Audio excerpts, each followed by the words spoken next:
we have a very big trip planned to Iowa. Some of you are going with us, and perhaps a lot of you are going with us. How are you? And we have a very big crowd, so it's going to be a lot of fun. And we're sort of celebrating like the biggest bill of its kind ever signed. And it's going to make this country into a rocket ship. It's going to be really great.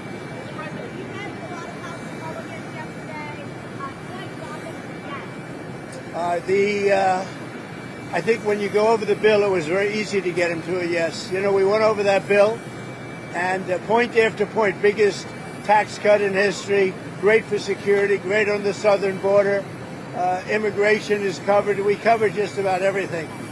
Again, it's the biggest bill ever signed of its kind. Mr. President, some House Republicans that were concerned about the bill said that they had conversations with you where you made promises.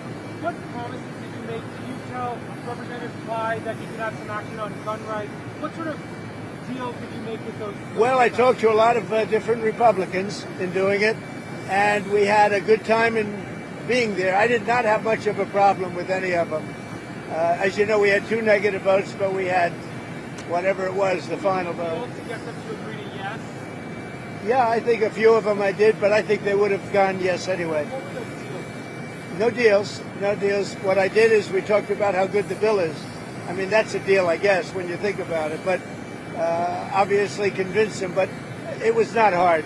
This is a great bill. This is going to be a great bill for the country.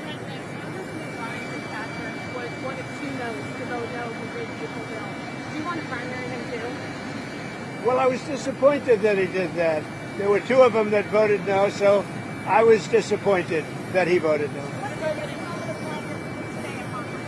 We had a call. It was a pretty long call. We talked about a lot of things, including Iran, and we also talked about, as you know, the war with Ukraine, and I'm not happy about that. I'm not happy about it. No, I didn't make any progress with them today at all. I think we're going to get great growth. I think we'll have growth at record numbers. This is going to be something that's amazing, and everybody was watching it all over the world. And I want to congratulate the Speaker and Tom Emmer and Steve Scalise and everybody else. I mean, they worked so hard, so hard. This has really been going on for over a year, if you think about it. I think, to be exact, about 14 months. And this was the culmination, and I guess it ended a lot earlier. A lot of people thought it would end up the following afternoon. Well, it ended up late in the evening, but they were great. They were great. And by the way, on the Senate side, I thought Senator Thune did a fantastic job. What do you think it says about the power you have within your party compared to your first term that you were able to get this over? I think I have more power now. I do. You know, I could say, oh, gee, I don't know. I think I probably do because we've had a great record of success. You know, my first term was very, very successful. We had the greatest economy in the history of our country. I think we're going to blow it away this term. But, you know, we've proven certain things, and, yeah, I think probably it's got more gravitas, more power. Yeah. So we have a couple of other deals, but my inclination is to send a letter out and saying what tariff they're going to be paying. It's just much easier. We have, far more than 170 countries. And how many deals can you make? And you can make good deals, but they're very much more complicated. I'd rather, and I've been like this from the beginning, I'd rather send out a letter saying this is what you're going to pay to do business in the United States. And I think it'll be well received. I think it's just so many countries. And, then they go specific. Let's do this, let's do that, beef, ethanol. And I'd rather just do a simple deal where you can maintain it and control it. You're going to pay a 20% or a 25 or 30% tariff. And we're going to be sending some letters out starting probably tomorrow, maybe 10 a day, to various countries saying what they're going to pay to do business with the U.S.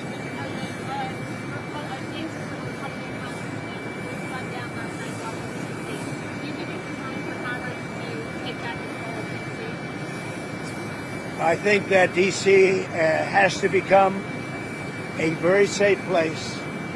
And We're not going to let anything bad happen to D.C. That's our beautiful D.C., and we're not going to let anything bad. And we'll have something to say about it next week. Why did you call that? Why did you cause weapons shipments to Ukraine?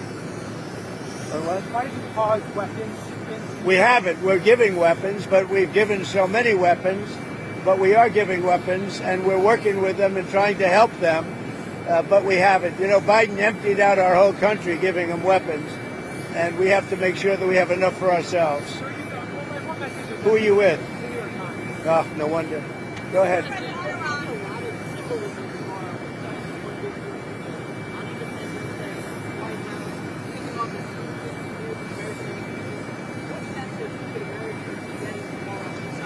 Well, I think it's going to be really a message of proudness. You're going to be proud of your country because our country is doing fantastically well. The economy is great. You saw the stock market today.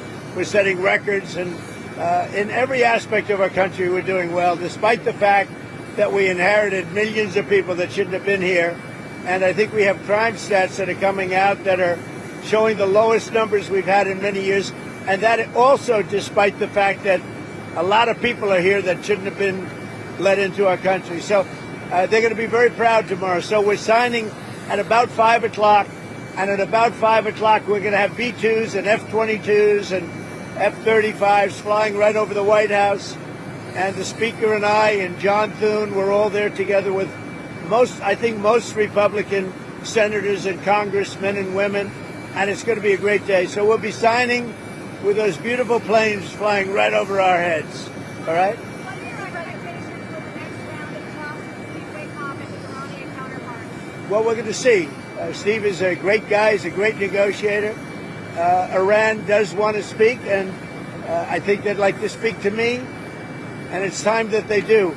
We're not looking to hurt them. We're looking to let them be a country again. They got beat up, and you know they were both exhausted, frankly. But Iran really got beat up, and I think they want to meet.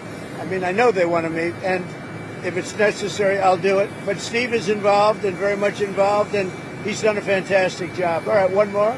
President, on Gaza, do you still want the U.S. to take over Gaza as a part of a peace? I want the people of Gaza to be safe, more importantly. So that could I want to see safety for the people of Gaza. They've gone through hell. Thank you very much, everybody.